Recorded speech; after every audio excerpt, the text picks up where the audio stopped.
বাঙালি খানায় সবাইকে স্বাগত জানাই। আপনারা তো অনেকভাবে কাতলা মাছ রান্না করে খেয়েছেন। একবার আমার মতন করে সহজ পদ্ধতিতে আপনিও শিখে নিতে পারবেন ছোট ছোট টিপস সহ। তবে আপনি একবার বানালে বারবার বানাবেন, এতটাই সুস্বাদু খেতে। তবে পুরোনো দিনের পদ্ধতিতে নারকোলি কাতলা। আজকে আমি এখানে কিভাবে পুরোনো দিনের পদ্ধতিতে নারকোলি কাতলা তৈরি করলাম, চলুন সেটা একবার দেখে নেওয়া যাক ভিডিওর মাধ্যমে। আজকে রান্না করব কাতলা মাছ। এখানে আমি 4 পিস কাতলা মাছ বেশ পরিষ্কার করে ধুয়ে রেখেছি। মাছগুলো ঘরোয়া পিস করা আছে, তবে আপনারা আপনাদের পছন্দ মতন মাছগুলো পিস করে নিতে পারেন। হাফ চামচ নুন আর হাফ চামচ হলুদ গুঁড়ো মাছের গায়ে বেশ ভালো করে লাগিয়ে নিতে হবে। আপনারা যদি লঙ্কার গুঁড়ো পছন্দ করেন তাহলে এই পর্যায়ে অ্যাড করতে পারেন। এই পর্যায়ে একটা মিডিয়াম সাইজের আলু আমি মাছের সঙ্গে নুন হলুদ লাগিয়ে নিয়েছি। মাছগুলো রেস্টে 10 থেকে 15 মিনিটের জন্য রেখে দিতে হবে। আপনাদের হাতে যদি সময় থাকে তাহলে বেশি সময় রেখে দেবেন।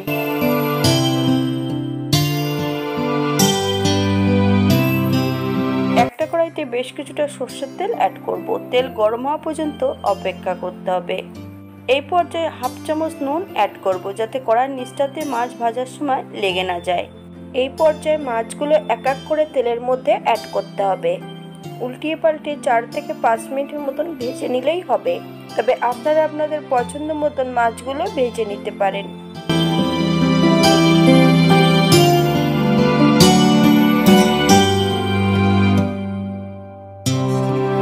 ঘরোয়া বাঙালি রান্না কম তেল মশলায়। আপনাদের যদি পছন্দ হয় তাহলে চ্যানেলটি সাবস্ক্রাইব করে দিয়ে পাশে থাকবেন। পাশে থাকা বেলটি বাজিয়ে দেবেন, নইলে নিত্য নতুন রান্নার নোটিফিকেশন পাবেন না।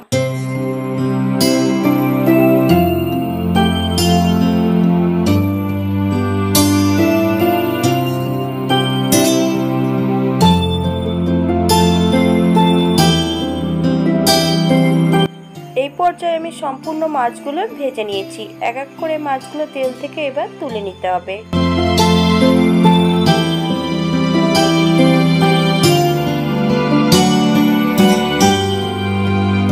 একই তেলে রান্না করব। ফোড়নে রেখেছি হাফ চামচ কালো জিরা আর সামান্য একটু রাঁধুনি। ফোড়ন থেকে সুগন্ধ বেরোলে সম্পূর্ণ কেটে রাখা আলুগুলো অ্যাড করব। বেশ আলুগুলোকে উল্টিয়ে পাল্টিয়ে লাল করে ভেজে নিতে হবে। তবে আপনারা আপনাদের পছন্দ মতন আলুগুলো ভেজে নিতে পারেন।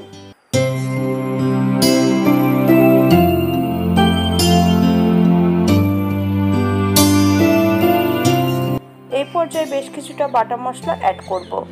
আদা, জিরে, ধনে, শুকনো লঙ্কা, 1 চামচ পোস্ত একসঙ্গে বেটে রেখেছি। সম্পূর্ণ বাটা মশলাটা অ্যাড করব। মিডিয়াম আছে 2 থেকে 3 মিনিটের মতন বেশ মশলাটা ভালো করে ভেজে নিতে হবে।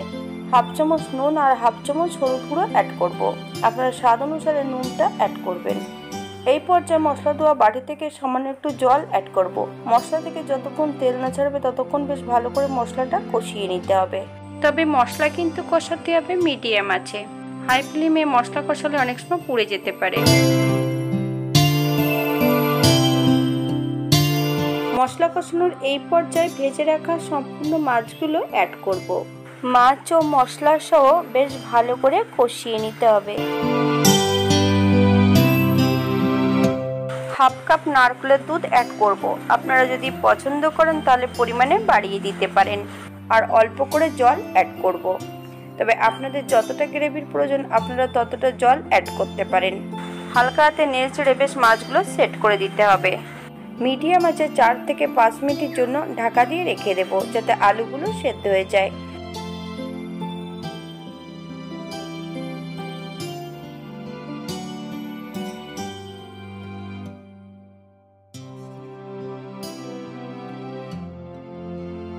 পাঁচ মিনিট পর এই পর্যায়ে হাফ চামচ গরম মশলা গুঁড়ো অ্যাড করব। আপনারা যদি পছন্দ করেন তাহলে বাড়িয়ে দিতে পারেন। 5 মিনিটের জন্য স্ট্যান্ডিং টাইম দিতে হবে, তারপর সার্ভ করব। এটা দেখতে যেমন ভারী সুন্দর হয়েছে, এটা গরম ভাতে খেতে কিন্তু অসম্ভব ভালো। আপনারা বাড়িতে একবার একই পদ্ধতিতে বানিয়ে নেবেন। পুরোনো দিনের পদ্ধতিতে নারকোলি কাতলা। নারকোলি কাতলা রান্না করতে আমি কিন্তু পেঁয়াজ রসুন অ্যাড করিনি। আপনারা যদি পছন্দ করেন তাহলে পেঁয়াজ রসুন অ্যাড করতে পারেন।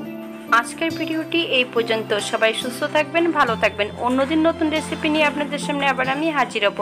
নতুন ও পুরনো সকল বন্ধুদের অসংখ্য ধন্যবাদ ভিডিওটি দেখার জন্য।